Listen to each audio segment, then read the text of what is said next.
ኢኮኖሚ ምስቅልቅል ውስጥ በሚገባ ሰዓት የቤቶችን ዋጋ የሚተምነው ገበያው አይደለም፣ ወይም ደግሞ ገዢና ሻጭ አይደለም። የቤቶች ዋጋ የሚተምነው ሻጭ በሚገጥመው ወይም ደግሞ ባጋጠመው የችግር መጠን ልክ ነው።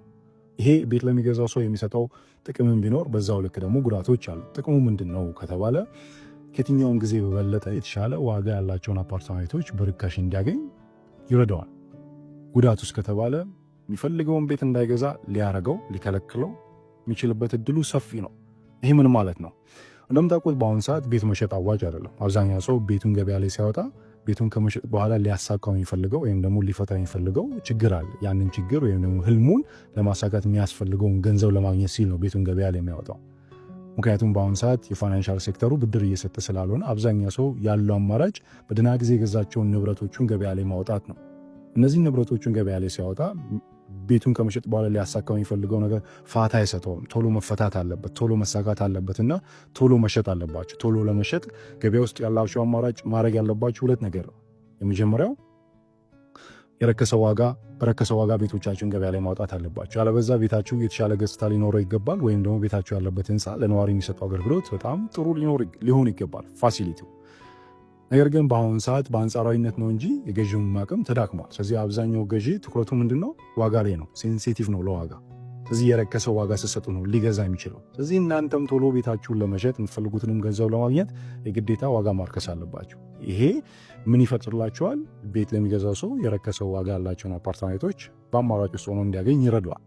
ነገር ግን ይሄ ጥቅሙ እንዳለ ቢሆንም ጉዳቶች አሉት። ምንድነው ጉዳቱ ከተባለ አንድ ዳታ ልስጣችሁ። ለምሳሌ የዛሬ 2 ዓመት አካባቢ ሰዎች የሚፈልጉትን ቤት አግኝተው ቤቱን ለመግዛት ወደ ውሳኔ ለመምጣት 15 ቀን አካባቢ ማክሲመም በአማካኝ ይወስድባቸዋል። አሁንስ እስከ 2 ወር፣ 1 ወር ተኩል እስከ 2 ወር አካባቢ በአማካኝ ይወስድባቸዋል። ይሄ የሚነግራችሁ አንድ ነገር አለ። ምንድን ነው የሚነግራችሁ? ምን እንደሚነግራችሁ ታውቃላችሁ? ሰው ኢኮኖሚው በተዳከመ ቁጥር፣ ኢኮኖሚው በዚህ ቀውስ ውስጥ በቀጠለ ቁጥር አብዛኛው ኢኮኖሚ ውስጥ ያለው ሰው ችግር ውስጥ ይገባል።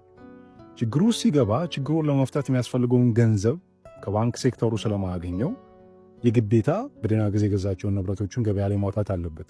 ቅድምም ብለናል፣ ገበያ ላይ ሲያወጣ ችግሩ ፋታ አይሰጠውምና ቶሎ መሸጥ አለበት። ቶሎ ለመሸጥ የግዴታ መቀነስ አለበት። ስለዚህ ኢኮኖሚው በዚህ ሁኔታ የሚቀጥል ከሆነ ብዙ ሰው ችግር ውስጥ ይገባል። ብዙ ሰው ችግር ውስጥ ገባ ማለት ብዙ ቤቶች ገበያ ላይ ይወጣሉ። ብዙ ቤቶች ገበያ ላይ ገቡ ማለት ብዙ የረከሱ ቤቶችን በአማራጭ ውስጥ አገኛለሁ የሚል ማይንድ ሴት አለ። ይህን እንድታስቡ ኢኮኖሚውም ይገፋቸዋል። ትክክለኛ ምክንያት ነው።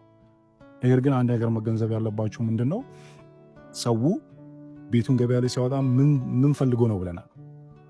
ገንዘብ ፈልጎ ነው፣ ወይ ችግሩን ለመፍታት ወይ ህልሙን ለማሳካት። ይህንን ገንዘብ ለማግኘት ቤቱን ገበያ ላይ ማውጣት አንድ መንገድ አረገው እንጂ ብቸኛ መንገድ አይደለም። በሱ እጁን አጣምሮ ቁጭ የሚልበት ምንም ምክንያት የለው። ቤቱን ገበያ ላይ ያወጣል፣ ሌላ መንገዶችንም ደግሞ ይፈልጋል። ቤተሰብ ይጠይቃል፣ ጓደኛ ይጠይቃል፣ ማይክሮፋይናንስ ይሄዳል። ምናልባት እቁብም ሊገባ ይችላል። እቁብም ያሏቸውን ሰዎች እንዲሰጡትም ሊጠይቅ ይችላል። የተለያዩ መንገዶችን ፈልጎ ያንን ገንዘብ ለማግኘት ይጥራል።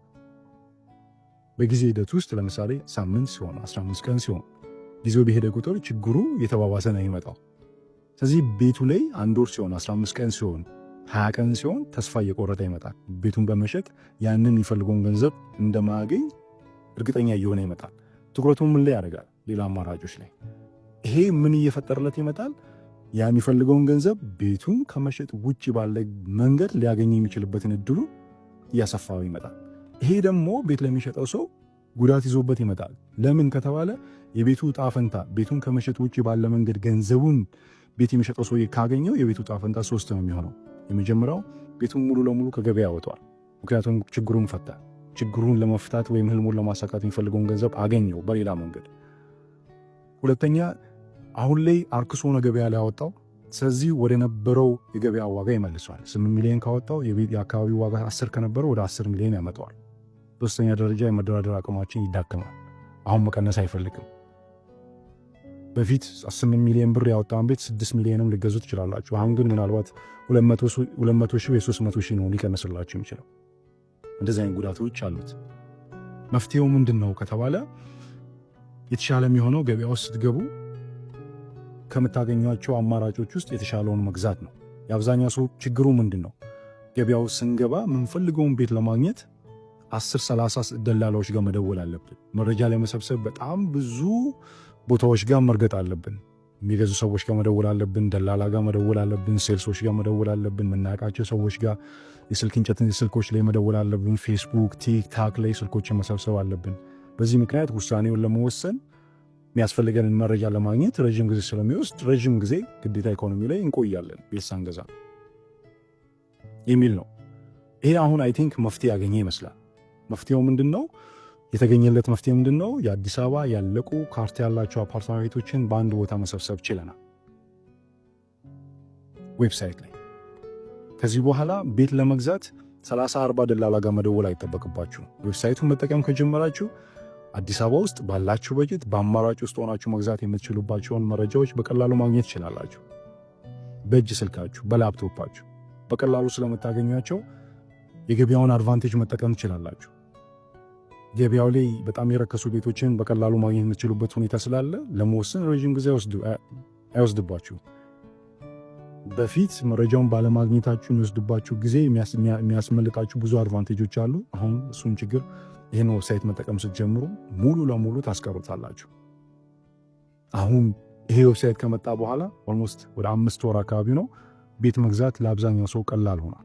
ከቤቱ ሳይወጣ ከቤተሰብ ፕሮግራም ሳይጓደል በቀላሉ ቤቱን መግዛት የሚችልበት እድሉ ተፈጥሮለታል። የኛም ፎሎወር አይታችሁት ከሆነ በጣም ከጊዜ ወደ ጊዜ እየጨመረ መጥቷል። አብዛኛው ሰው የሚደውልን ሰው በጣም ቁጥሩ እየጨመረ መጥቷል። የሚጎበኝን ሰው ቁጥሩ እየጨመረ መጥቷል። ያም የሆነበት ምክንያት ውሳኔ ለመወሰን የሚያስፈልጓቸውን መረጃዎች በአንድ ቦታ በቀላሉ ማግኘት ስለምችሉ ነው። ቤት ለማየት ቢሮ መልቀቅ አይጠበቅባችሁም። 70% የሚሆነውን የቤቶችን መረጃ በቀላሉ ዌብሳይቱ ላይ ታገኝታላችሁ በስልካችሁ። እናንተ ከስራችሁ ተነስታችሁ የምትወጡት እኛ የሰጠናችሁ መረጃ ላይ እርግጠኛ ለመሆን የራሳችሁን እማኝነት ለመውሰድ ነው ከዛ ቦታ የምትነሱት። ስለዚህ አሁን ቤት መግዛት ቀሏል። እንደ በፊቱ የሚያመልጣችሁ አድቫንቴጅ የለም። የጠቅላላ የገበያውን መረጃ አንድ ቦታ ስለምታገኙት ካሉት መረጃ ውስጥ የተሻለውን መግዛት ብልህነት የሆነበት ጊዜ መጥቷል። አይ ቲንክ ይህን ዌብሳይት ባዮ ላይ ታገኙታላችሁ። መጠቀም ጀምሮ የአብዛኛው ሰው ችግር ስለሆነ እሱን ተንተረሰን የፈጠርነው መፍትሄ ስለሆነ ለሁላችንም የተሰራ አድቫንቴጅ ነውና መልካም ጊዜ ሆኖላችሁ። አመሰግናለሁ። እግዜር ይስጥልኝ። ጆርጅ ነኝ። ቻው